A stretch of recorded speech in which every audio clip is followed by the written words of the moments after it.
बहराइच में रामगोपाल मिश्रा की मौत और अब संभल में 5 युवकों की मौत। योगी आदित्यनाथ की सरकार में हर गुजरते दिन के साथ मासूम लोगों की दंगों में मौत की खबर आम होती जा रही है। क्या योगी आदित्यनाथ अब भी ये बोल सकेंगे कि उत्तर प्रदेश में प्रशासनिक व्यवस्था दुरुस्त है?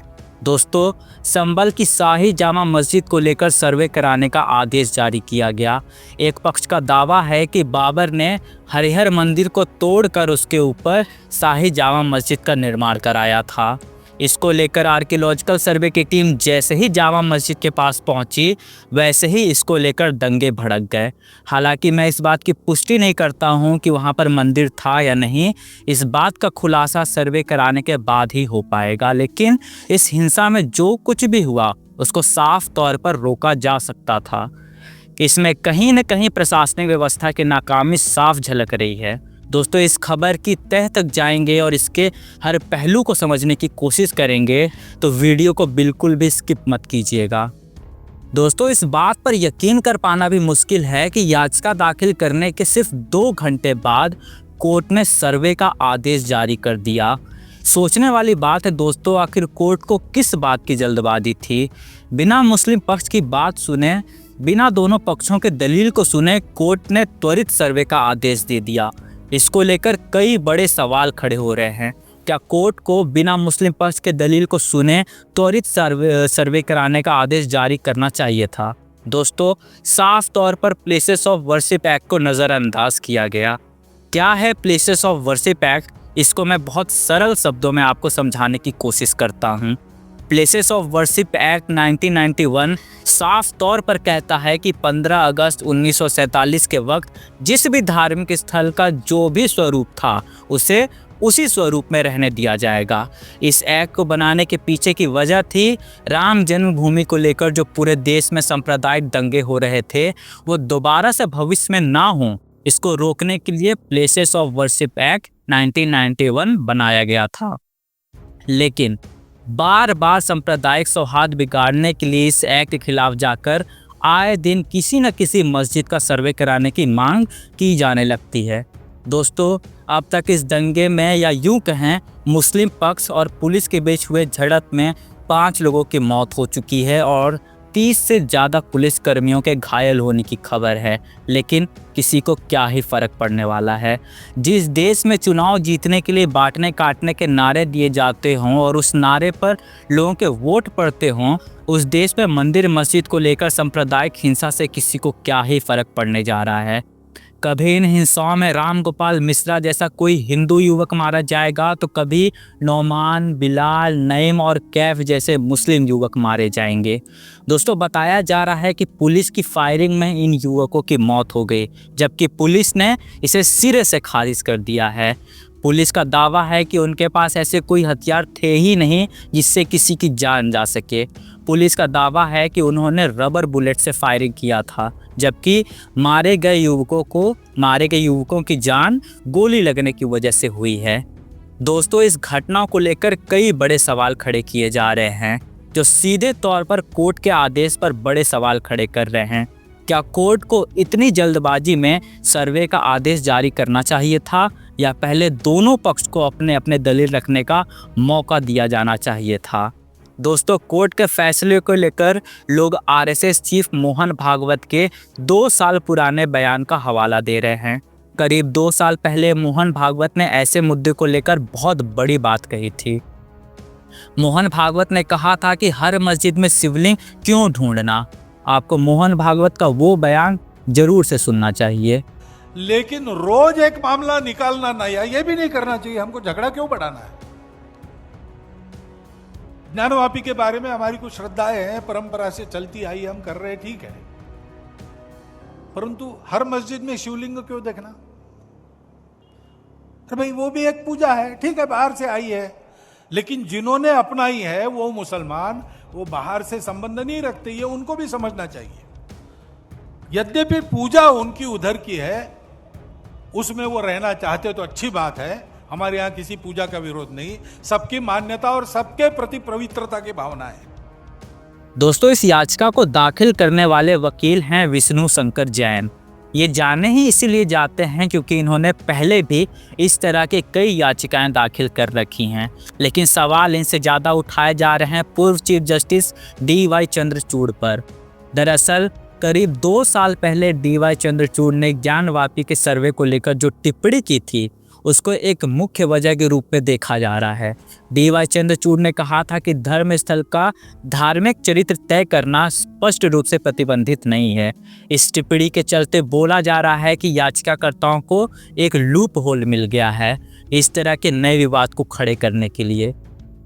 सोचने वाली बात है दोस्तों, अगर हर मस्जिद के नीचे मंदिर के अवशेष खोजे जाने लगे तो ये सांप्रदायिक हिंसा आने वाले कितने सालों तक भी शांत नहीं हो पाएगी। और क्या इसी तरह से हर याचिका के बाद कोर्ट मस्जिद के सर्वे कराने के आदेश जारी करती रहेगी? मैं इस बात से बिल्कुल इनकार नहीं कर रहा हूं कि हिंदू पक्ष का दावा बेबुनियादी है, लेकिन मेरी चिंता इस बात को लेकर है कि अगर इसी तरह से हर इमारत के नीचे मंदिर मस्जिद के अवशेष ढूंढने जाने लगे तो ये देश न जाने कितने ही और हिंसाओं का शिकार होने वाला है। क्या अगर कोई याचिकाकर्ता ये याचिका लेकर पहुंच जाए कि प्रधानमंत्री के आवास के नीचे मंदिर या मस्जिद के अवशेष हैं, तो क्या कल को प्रधानमंत्री का घर भी तोड़ दिया जाएगा? या मुस्लिम पक्ष ये याचिका लेकर पहुंच जाए कि RSS के हेडक्वार्टर के नीचे भी किसी पुराने मंदिर या मस्जिद के अवशेष हैं, तो क्या कल को RSS के हेडक्वार्टर को भी तोड़ने के आदेश जारी कर दिए जाएंगे? राम मंदिर के फैसले के बाद लगा था कि शायद अब इस देश में मंदिर मस्जिद के नाम पे दोबारा से कोई हिंसा नहीं हो पाएगी, लेकिन इस देश में कुछ लोग हैं जिनको चैन नहीं है कि इस देश में सौहार्द बना रहे।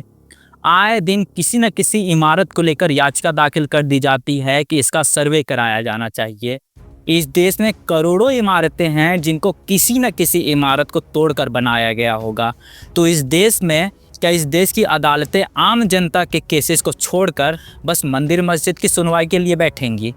प्लेसेस ऑफ वर्शिप एक्ट को लाने का मकसद यही था कि भविष्य में दोबारा से इन मुद्दों पर सांप्रदायिक हिंसा ना हो पाए। लेकिन जिस तरह से इस देश की अदालतों का रवैया रहा है पिछले कुछ सालों में, मुझे नहीं लगता है कि अदालतें इस एक्ट को याद भी करती होंगी फैसला सुनाने से पहले। और सिर्फ अदालतों पर ही सारा ठिकरा क्यों फोड़ना? इस देश की विपक्षी पार्टियां जो दिन रात बात करती हैं कि भाजपा के रहते इस देश में सांप्रदायिक सौहार्द ठीक नहीं हो पाएगा, मैं उनसे पूछना चाहता हूं, उन विपक्षी दलों से पूछना चाहता हूं कि जब इस देश में ऐसी घटनाएं होती हैं तो कितनी बार आप उन घटना स्थलों पर जाकर लोगों के साथ बैठते हैं और समझने की और समझाने की कोशिश करते हैं? सिर्फ सोशल मीडिया पर बयान दे देने मात्र से आपकी जिम्मेदारी पूरी नहीं हो जाती। ट्विटर पर ट्वीट कर देने मात्र से देश में बदलाव नहीं आ जाता। विपक्षी दलों की सबसे बड़ी नाकामी ही ये रही है कि वो सारा आक्रोश सोशल मीडिया पर दिखाने आते हैं। ज़मीनी स्तर पर किसी भी विपक्षी दल का कोई भी एक्शन देखने को नहीं मिलता है और ये लोग सोचते हैं कि भाजपा जैसे पार्टी से मुकाबला कर सकेंगे। भाजपा में लाखों कमियां हो सकती हैं, लेकिन भाजपा जिस तरह से ज़मीनी स्तर पर काम करती है, उसके संगठन के लोग काम करते हैं, बाकी किसी भी विपक्षी दल के लोगों से 1000 कदम आगे चल रहे हैं। हर चुनाव हारने के बाद इनका रोना शुरू हो जाता है कि भाजपा का नफरती बयान लोगों को बांट रहा है। तो मैं आपसे पूछना चाहता हूं कि आपकी पार्टी क्यों विफल रही है ज़मीनी स्तर पर जनता के साथ संवाद कायम कर पाने में? जनता बेवकूफ़ थोड़ी है कि उसको दिखाई नहीं देगा। न जाने कितने ही बार इस देश में हिंसा के बाद लोग उम्मीद करते रह गए कि विपक्षी दलों के लोग आएंगे इस घटना स्थल पर और हमारे साथ संवाद कायम करेंगे, लेकिन एक भी विपक्षी पार्टी ज़मीन पर उतरकर लोगों के साथ संवाद कायम नहीं कर पाती है और ये उम्मीद करते हैं कि लोग आपको वोट दे देंगे। इस देश के विपक्ष का हाल इससे भी बदतर होने वाला है अगर वो अब भी अपने रवैये से बाज नहीं आते हैं और जनता के साथ संवाद कायम नहीं करते हैं। और योगी आदित्यनाथ जी जो राम गोपाल मिश्रा की मौत के बाद उसके परिवार से मुलाकात करते हैं, उनके परिवार की सहायता के लिए मुआवजा देते हैं, क्या योगी आदित्यनाथ को इन 5 लोगों के परिवार के साथ मुलाकात नहीं करनी चाहिए थी? क्या योगी आदित्यनाथ केवल एक समुदाय विशेष के लिए ही मुख्यमंत्री पद पर बैठे हैं? ये बात बिल्कुल सही है कि ऐसी घटनाएं नहीं होनी चाहिए थीं और जो लोग भी पत्थरबाजी में शामिल थे उन पर कड़ी से कड़ी कार्रवाई की जानी चाहिए। लेकिन पुलिस प्रशासन जो बॉलीवुड के एक्टर्स की तरह बात बात पे बंदूक तान देती है, बिना कुछ सोचे समझे गोली चला देती है, क्या उस पुलिस के ऊपर सवाल नहीं उठाए जाने चाहिए? क्या उन पुलिस कर्मियों पर कड़ी कार्रवाई नहीं की जानी चाहिए? और मैं मुस्लिम पक्ष से पूछना चाहता हूं कि आखिर पत्थरबाजी कर लेने से क्या फ़ायदा हो गया? बेवजह 5 लोगों की जान चली गई आपकी लापरवाही से। अगर शांति से इस चीज़ को हल किया जाता, हल निकाला जाता और इस फैसले को हाई कोर्ट में चैलेंज किया गया होता तो ना तो उन 5 लोगों की जान गई होती और ना आपकी इतनी छीछा लेदर होती इस देश में। इस देश को चलाने के लिए कानून व्यवस्था मौजूद है। कोई ज़रूरत नहीं है किसी भी पक्ष को मामला अपने हाथ में लेने के लिए।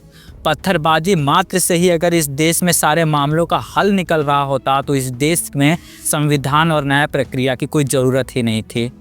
इस बात को दोनों ही पक्षों को समझने की ज़रूरत है, वरना आज 5 लोग मरे हैं, कल 50 मारे जाएंगे।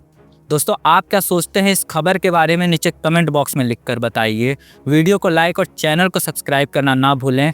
मैं हूं जावेद पठान, आप देख रहे थे जावेद पठान यूट्यूब चैनल। बहुत बहुत धन्यवाद।